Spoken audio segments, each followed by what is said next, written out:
تو خوشی میں اچھل پڑے اور اپنی حکومت میں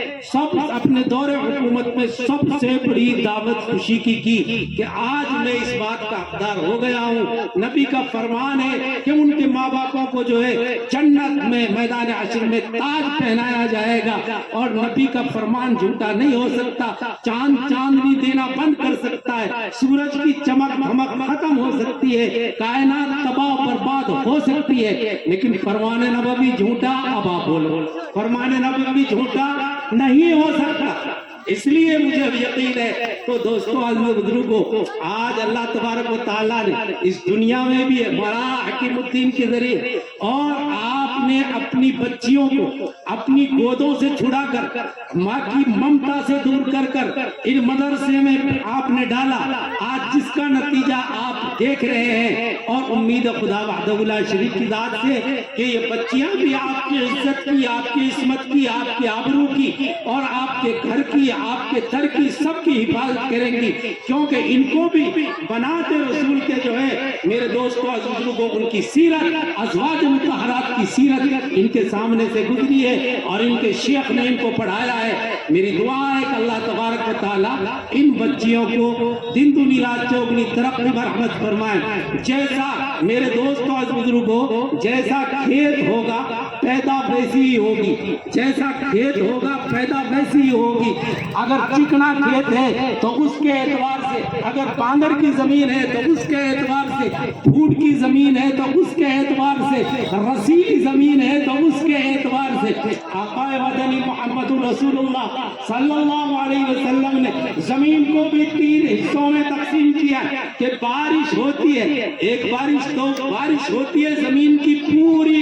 سطح پر، ایک تو وہ بارش ہوئی ایک ایسی جگہ پر جو چکڑی ہے، ڈہر کی ہے، یا جوہر کی پانی ہے جس میں پانی جمع ہو جاتا ہے، وہ پانی پیتی نہیں، لیکن اس سے لوگ نفع اٹھاتے ہیں، وہ پانی پیتے ہیں، آدمی بھر کر کھانا بھی بناتے ہیں، ان کے لیے ایک جو ہے اسٹاک ہو جاتا ہے۔ ایک زمین وہ ہوتی ہے جو پانی کا اسٹاک کرتی ہے، اور ایک زمین وہ ہوتی ہے جو پانی کو پی جاتی ہے، پانی کو پی جاتی ہے، اور پھر اس سے سبزہ اگتا ہے جس سے غلہ، گیہوں، چنا، باجرا،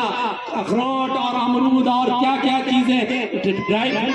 فروٹ تمام چیزیں پیدا ہوتی ہیں، اس سے بھی لوگ نفع اٹھاتے ہیں۔ ایک زمین وہ ہوتی ہے جو رسیلی ہوتی ہے، خار کی زمین ہوتی ہے، بارش ہوتی ہے پھپھوند جاتی ہے، بارش ہوتی ہے، میوات زبان میں کیا کہتے ہیں، ویسے تو پھول جاتی ہے لیکن میوات زبان میں کیا کہتے ہیں، جب خار پہ زمین ہوتی ہے، بارش ہوتی ہے تو پھپھوند جاتی ہے، تو پھپھوندی ہوئی زمین نہ جو ہے نفع پہنچاتی کسی کو، نہ اپنی ذات کو کوئی نفع حاصل کرتی۔ تو دوستوں اور بزرگوں، ہماری یہ زمین وہ تھی جو رسیلی تھی، لیکن ان مدرسوں میں آ کر ایک ایسی زمین بنی جو قیمتی زمین بنی جس سے لوگ فائدہ اٹھائیں گے۔ اب اس سے جو فصل ہوگی وہ قیمتی فصل ہوگی۔ سب سے پہلا مدرسہ اور سب سے اچھی گود جو ہے میرے دوستوں اور بزرگوں، وہ ماں کی گود ہے اور ماں کی چھاتی ہے۔ اس لیے آپ کو بتا دوں، حضرت مولانا یحییٰ صاحب رحمت اللہ علیہ، جو حضرت شیخ الحدیث صاحب رحمت اللہ علیہ کے والد تھے، وہ جب استاد محترم کے یہاں گئے،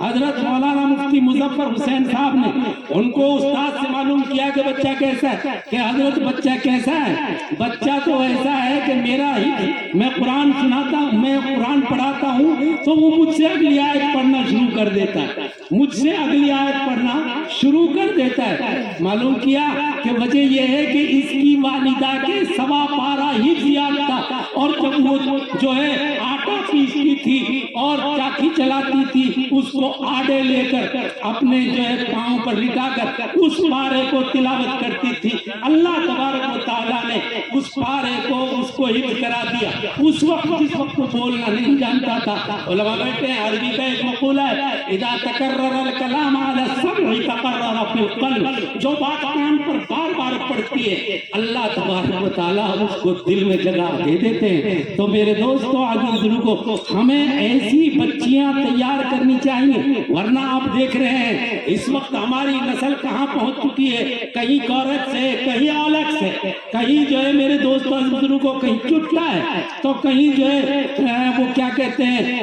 وہ ڈرگس ہے، 50-60% بچے اس وقت منشیات میں مبتلا ہیں اور نشے میں مبتلا ہیں. وجہ یہ ہے کہ ان کو ماں کی گود اچھی نہیں ملی ہے، اور ماں کی گود اچھی نہ ملنے کی وجہ سے ان کے اثرات اولاد پر پڑ رہے ہیں. اگر آپ کو اپنی اولاد اور نسل سدھارنی ہے، کامیاب بنانی ہے، تو ان بچوں کو تعلیم کے زیور سے سجاؤ تاکہ ان کے پیٹوں سے جو بچے پیدا ہوں گے وہ ایسے ہی دیندار ولی صفت علماء پیدا ہوں. اللہ مجھے بھی آپ کو بھی عمل کی توفیق مرحمت فرمائے. وآخر دعوانا ان الحمد للہ رب العالمین. السلام علیکم ورحمۃ اللہ.